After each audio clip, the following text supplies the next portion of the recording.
જય સોમનાથ વિદ્યાર્થી મિત્રો, ચુંબકત્વ અને દ્રવ્યમાં આપણે આગળ વધીએ. બરાબર. તો હવે પછીનો આપણો પ્રશ્ન છે આઈએમપી પ્રશ્ન, થોડો મોટો પ્રશ્ન છે કે સમાન ચુંબકીય ક્ષેત્રમાં રાખેલા, સાથે લખતા જાજો છોકરાઓ, આપણે જેમ સ્કૂલમાં ભણીએ એવી જ રીતે,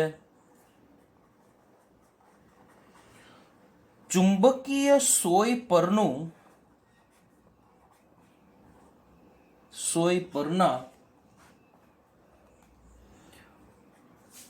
ટોર્કના સમીકરણ લખી તેના આવર્તકાળનું સમીકરણ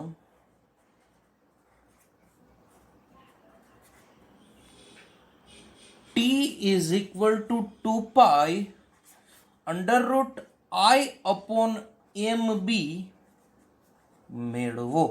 બરાબર.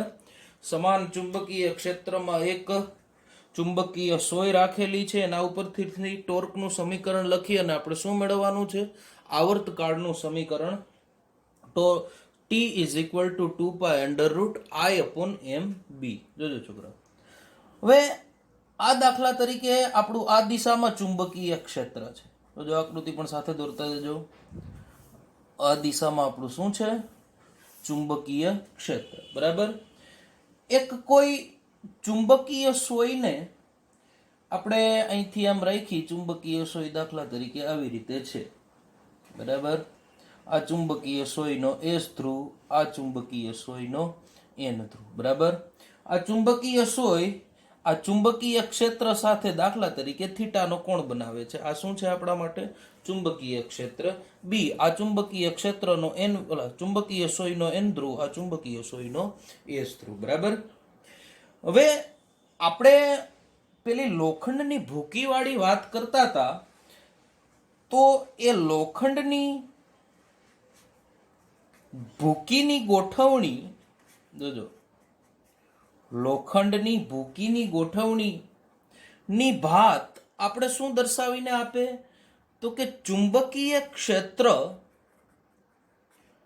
B વિશેનો ખ્યાલ આપે છે. બરાબર. તો હવે આપણે આના ઉપરથી, આ ચુંબકીય સોયની ગોઠવણી ઉપરથી આપણે શું મેળવવાનું છે? ચુંબકીય ક્ષેત્ર ઉપરથી ટોર્કનું સમીકરણ અને આવર્તકાળનું સમીકરણ. બરાબર. હવે દાખલા તરીકે ચુંબકીય ક્ષેત્ર B નું મૂલ્ય મેળવવા માટે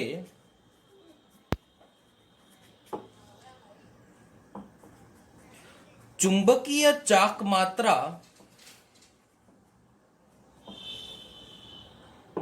M અને જડત્વની ચાક માત્રા I ધરાવતી ચુંબકીય સોયને ચુંબકીય ક્ષેત્રમાં દોલન કરાવવું પડે છે. ઇટ મીન્સ કે આ સોયની જડત્વની ચાક માત્રા I છે, એની ચુંબકીય ચાક માત્રા છે કેટલી છે?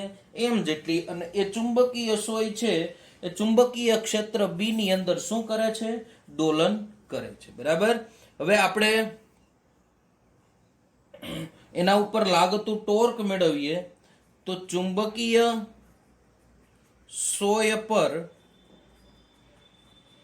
લાગતું ટોર્ક, ટોર્કનું સમીકરણ શું થશે?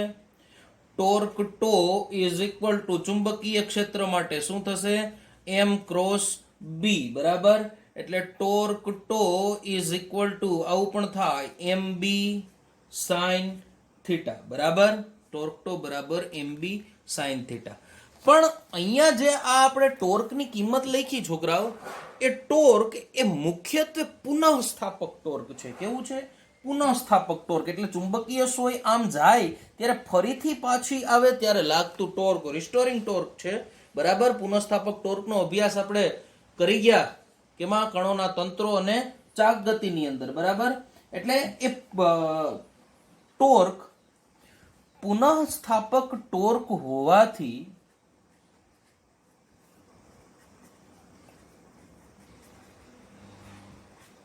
Torque toe is equal to -mb into sine theta, સમીકરણ નંબર 1, બરાબર. અહીંયા માત્ર એક વસ્તુ ધ્યાનમાં રાખજો કે માઇનસ નિશાની તમને શું દર્શાવે છે? પુનઃસ્થાપક ટોર્ક. બીજો માઇનસ નિશાનીનો કોઈ ઉપયોગ નથી, બરાબર.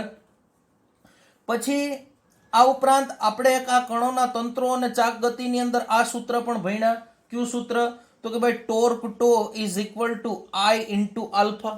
આવું પણ ભણ્યા, બરાબર છે. ઠીક છે. એટલે આને તમે આમ પણ કહી શકો પરથી, torque toe is equal to I into D into omega upon DT. અથવા તો તમે આને આવું પણ કહી શકો, torque toe is equal to I into d square theta upon DT, બરાબર. આ શું કામ? એ આપણે કણોના તંત્રો અને ચાક ગતિની અંદર ભણી ગયા. શું કામ? એ આ ભણી ગયા આપણે, બરાબર. D square theta upon DT પણ કહી શકાય, બરાબર. એટલે ટોર્ક ટો બરાબર I into d square theta upon DT. અને આપો સમીકરણ નંબર 3. અને આમ તો આને 2 સમીકરણ આપો. અને પેલું આપણું જે ટોર્ક ટો બરાબર mb સાઇન થીટા હતું, આને સમીકરણ નંબર 1 આપો, બરાબર. જોજો હવે એકદમ ઈઝી છે, પણ થોડું ધ્યાન રાખવાનું. સમીકરણ 2 અને 3 સરખાવતા આ બેની આપણે કમ્પેરિઝન કરવાની છે. સમીકરણ 2 બેની કિંમત કેના બરાબર છે? ટોર્ક બરાબર. એટલે સમીકરણ 2 અને 3 સરખાવો તો શું થશે? જોજો,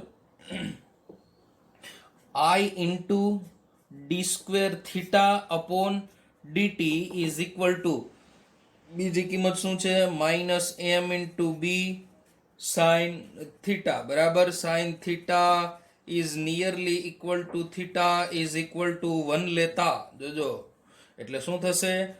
I into d square theta upon dt is equal to -m into b. જોજો, સાઇન થીટા મેં શું કીધું? થીટા. અને થીટા બરાબર મેં શું લઈ લીધું? 1, બરાબર. D square theta into DT, બરાબર. હવે આ D square theta into DT upon DT છે એને હું આમ પણ લખી શકું, omega square is equal to શું થશે? mb અપોન I, બરાબર. mb અપોન I, બરાબર. ઓમેગા ઇઝ ઇક્વલ ટુ પાછું શું છે? ઓમેગા ઇઝ ઇક્વલ ટુ શું કહી શકાય? 2π અપોન ટી. અહીંયા સ્ક્વેર છે એટલે શું થશે? 2 નો વર્ગ એટલે 4. 4π square upon t square is equal to શું થશે? mb upon I. જોજો, ધ્યાન રાખજો છોકરાઓ. ટી સ્ક્વેર ને ખાલી સૂત્રનો કરતા બનાવું. જોજો, ટી સ્ક્વેર બરાબર શું થશે? I into 4π square upon mb, બરાબર. વર્ગમૂળ દૂર કરવું એટલે t ઇઝ ઇક્વલ ટુ શું થશે? 2π. આમ તો બધાને મૂકી દો ને અંડરરૂટમાં. અંડરરૂટ I ઇન્ટુ 4π સ્ક્વેર એના છેદમાં m ઇન્ટુ b, બરાબર. આનું વર્ગમૂળ થઈ જશે 2 અને આના માટે વર્ગમૂળ કેન્સલ થઈ જશે એટલે શું વધશે?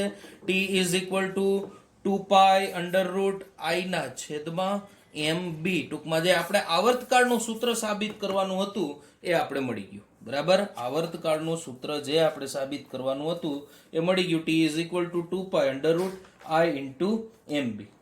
હવે આવું સમીકરણ આપણે જે તાર્યું કે ભાઈ t square is equal to I into 4π square એના છેદમાં mb, આમાંથી જો b ના સૂત્રનો કરતા બનાવો તો ચુંબકીય ક્ષેત્રનું મૂલ્ય પણ મળે. કેટલું મળે? I ઇન્ટુ 4π સ્ક્વેર એના છેદમાં mt સ્ક્વેર. તો આ ચુંબકીય ક્ષેત્રનું મૂલ્ય થયું. ચુંબકીય સ્થિતિ ઉર્જા મારે જોતી હોય તો સ્થિતિ ઉર્જાનું સૂત્ર થશે um is equal to integration of tau theta into d theta. સ્થિતિ ઉર્જા એટલે tau into d r into f, બરાબર. એટલે ટો ની કિંમત આપણે મળી શું છે? Integration of mb sine theta into d theta. Sine નું સંકલન કરો એટલે શું થશે? um is equal to -mb into cos theta. એટલે um ઇઝ ઇક્વલ ટુ શું કહી શકાય? -m ઇન્ટુ બી સદિશ, બરાબર. તો આ આપણે શું મળ્યું? ચુંબકીય સ્થિતિ ઉર્જા. જો ધ્યાન રાખજો, જ્યાં theta is equal to 0 degree, બરાબર, થીટા ઇઝ ઇક્વલ ટુ 0 હોય ત્યારે સ્થિતિ ઉર્જા એ આ સ્થિતિમાં હોય. કઈ સ્થિતિમાં? તો કે મહત્તમ સ્થાયી સ્થિતિ, બરાબર, મહત્તમ સ્થાયી સ્થિતિ કહેવાય અને theta is equal to 0 degree ને. અને અહીંયા સ્થિતિ ઉર્જા એક પદાર્થની હંમેશા માટે કેવી હોય છે? લઘુત્તમ હોય છે, બરાબર. અહીંયા સ્થિતિ ઉર્જા કેવી હોય? લઘુત્તમ હોય. ક્યાં? Theta is equal to 0 degree એ 0 ડિગ્રી આવી કિંમત મળે. જોજો, u m is equal to -m into b, બરાબર. અને બીજું આનાથી વિપરીત એવી ઘટના કે theta is equal to 180 degree એ મહત્તમ અસ્થાયી સ્થિતિ હોય. અહીંયા કેવી સ્થિતિ હોય? મહત્તમ અસ્થાયી સ્થિતિ. અને સ્થિતિ ઉર્જા, અહીંયા સ્થિતિ ઉર્જા કેવી હોય? મહત્તમ હોય. સ્થિતિ ઉર્જા મહત્તમ હોય છે, બરાબર. અહીંયા સ્થિતિ ઉર્જા મહત્તમ હોય એટલે U M is equal to +m into B મળે, બરાબર. હવે તમે આની અંદર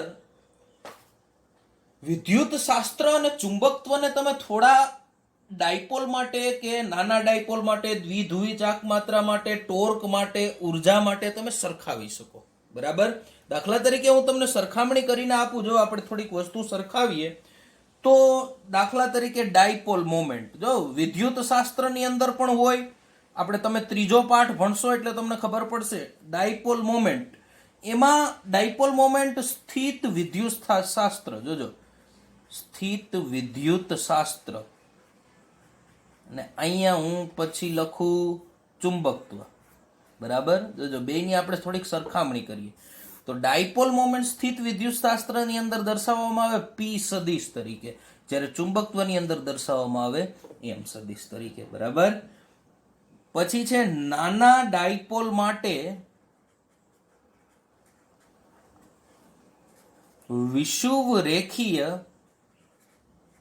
ક્ષેત્ર, આનું સમીકરણ સ્થિત વિદ્યુત શાસ્ત્રની અંદર થાય -p સદિશ અપોન 4πε0 r3, અને આની ચુંબકત્વની અંદર થાય μ0 ઇન્ટુ m એના છેદમાં 4πr3.